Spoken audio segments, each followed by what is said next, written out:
Hi, and today's tutorial, I'm going to show you how to change your account on the Stumble Guys application. So first of all, of course, if you don't have Stumble Guys on your phone, you will need to go and download it through Play Store if you're using an Android, App Store if you're using an iPhone, or any other store you could be possibly using.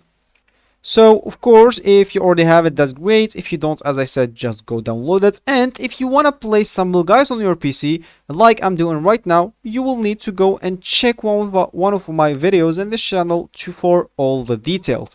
So of course, if you're interested, make sure to go and check it out. So once you do that, just go and open your game. You'll need to wait until it loads for a bit. Then of course, they will log you into your account or create an account for you if it's your first time.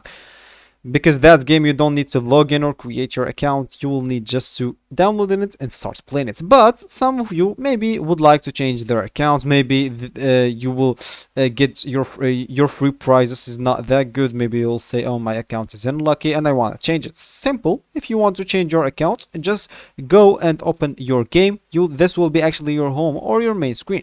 So from here, you would like to go and click at the top right corner settings option. When you click on it, of course, you will be right here, and those will be your settings. From here, of course, if you don't want to delete your account and you want to get your skins, if you change like your phone, make sure to log in into Facebook or Google Play. So of course, if you want to change your account, there is one simple solution. So which is just go to the privacy option. You will find yourself here, scroll down until you find privacy, click at open, and from here you would like to click at delete your account. So once you actually delete your account, as you can see, you will lose all your data and precision associated with your account. Type del to delete your account. So just go and open here, then type del and click at delete, and your account will be deleted. Then when you go and open Stumble Guys again, you will find yourself like in a new account. That's how you actually change your account on Stumble Guys. So that's actually for this tutorial. I hope you like it. Thank you guys for watching and goodbye.